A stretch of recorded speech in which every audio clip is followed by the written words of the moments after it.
తెలుగు రాష్ట్రాలలో భూకంపం మన భద్రత కోసం ఎలాంటి జాగ్రత్తలు తీసుకోవాలి? Hi friends, kick media YouTube channel కి స్వాగతం. ప్రపంచంలో ప్రకృతి విపత్తులలో భూకంపాలు అత్యంత ప్రతికూలమైన పరిణామాలను కలిగించే ఘటనలు. ఇవి సహజ సిద్ధంగా లేదా అప్రత్యక్షితంగా సంభవిస్తాయి. 2024 డిసెంబర్ 4న ములుగు జిల్లాల్లో 5.3 తీవ్రతతో భూకంపం సంభవించింది. ఉదయం 7:27 ఈ భూకంపం 40 కిలోమీటర్ల లోతులో ఏటార్ నగరం సమీపంలో జరిగినట్లు అధికారులు తెలిపారు.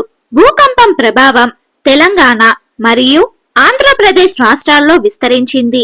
ఖమ్మం, వరంగల్, భద్రాచలం, భూపాలపల్లి, హైదరాబాద్, విజయవాడ వంటి ప్రాంతాల్లో భూకంపం తీవ్రంగా గమనించబడింది.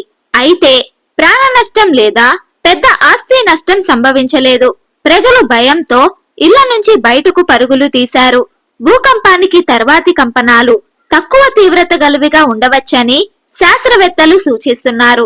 ఈ భూకంపం గోదావరి నది పరిసర ప్రాంతంలో ఎక్కువగా ప్రభావం చూపింది.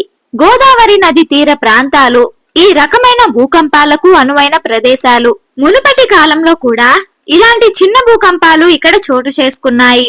1969లో భద్రాచలంలో ఒక 5.7 మాగ్నిట్యూడ్ భూకంపం సంభవించింది. అదే విధంగా 1967లో ఒంగోలు ప్రాంతంలో కూడా ఒక భూకంపం సంభవించింది. ఇప్పుడు తెలుగు రాష్ట్రాల్లో భూకంపాలు ఎందుకు సంభవిస్తాయో తెలుసుకుందాం.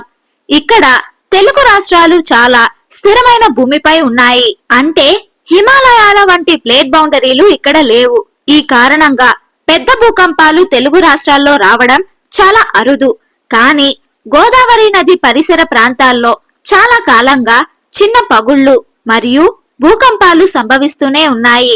ఈ పగుళ్ల వల్ల భూకంపాలు సంభవిస్తున్నాయి. ఇది ఒక సహజ ప్రక్రియ.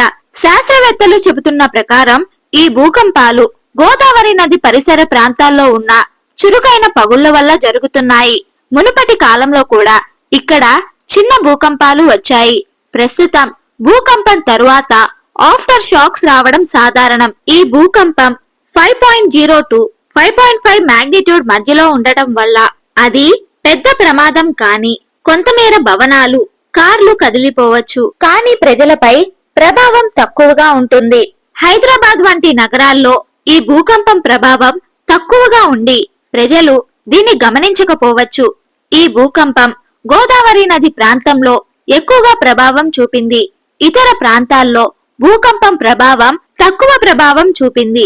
ఎన్జీఆర్ఐ సీనియర్ సైంటిస్ట్ పూర్ణచంద్రరావు గారు చెప్పినట్లుగా ఈ భూకంపం 5 పైగా తీవ్రతతో జరిగింది. కానీ ఇది పెద్ద భూకంపం కాదు. తెలుగు రాష్ట్రాలు చాలా స్థిరమైన ప్రాంతాలు. మనం హిమాలయాలు లేదా ఇతర ప్లేట్ బౌండరీల వద్ద లేము. అందుకే ఇక్కడ పెద్ద భూకంపాలు రావడం అరుదు. అయితే గోదావరి నది దగ్గర పగుళ్లు ఉన్న కొన్ని ప్రాంతాల్లో ఈ రకమైన చిన్న భూకంపాలు జరుగుతున్నాయి. ఇది ముఖ్యంగా గోదావరి నది నడిచే ప్రాంతాల్లో భూకంపాలు ఎక్కువగా సంభవిస్తుంటాయి. భూకంపం సమయంలో తీసుకోవాల్సిన జాగ్రత్తలు. భూకంపం సమయంలో మీరు ఇంట్లో ఉంటే వెంటనే నేలపై కూర్చొని ఒక పటిష్టమైన ఫర్నిచర్ కింద దాక్కోండి. తలపై రక్షణ కల్పించడానికి చేతులతో కవర్ చేయండి. భూకంపం సమయంలో గోడలు, కిటికీలు, గాజు వస్తువులు, ఫర్నిచర్ మరియు ఇతర వాటి నుండి దూరంగా ఉండాలి. ఈ వస్తువులు కూలి మిమ్మల్ని దెబ్బతీయవచ్చు. భూకంపం ఆగినాక కూడా కట్టడాలు కూలిపోవచ్చు. అందుకే బయటకి వెళ్ళకండి. భూకంపం పూర్తయ్యే వరకు ఇంట్లోనే ఉండడం మంచిది. భూకంపం జరుగుతున్నప్పుడు మీరు బయట ఉంటే పటిష్టమైన భవనాలు, చెట్లు, ట్రాఫిక్ లైట్ల నుండి దూరంగా ఉండడం మంచిది.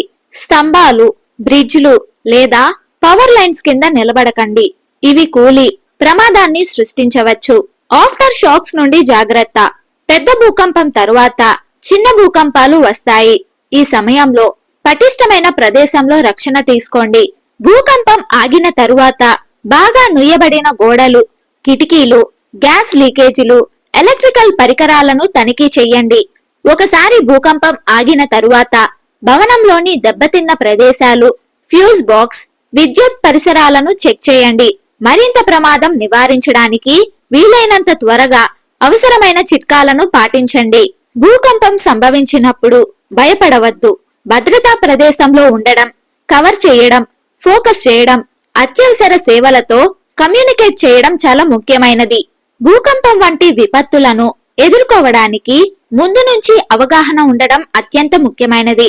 అప్పుడే సమయానికి సరైన చర్యలు తీసుకోగలుగుతాం. భూకంపం సమయంలో ఇలాంటి జాగ్రత్తలు తీసుకోండి. భయపడకండి. సరైన సురక్షిత ప్రదేశాల్లో ఉండండి. జాగ్రత్తగా వ్యవహరించండి మరియు అవసరమైన పరిస్థితుల్లో రెస్క్యూ టీమ్ కి కాల్ చేయండి. ఈ వీడియో గురించి మీ అభిప్రాయాల్ని కామెంట్స్ లో తెలియజేయండి. ఈ వీడియో మీకు నచ్చినట్లయితే లైక్ చేయండి, షేర్ చేయండి.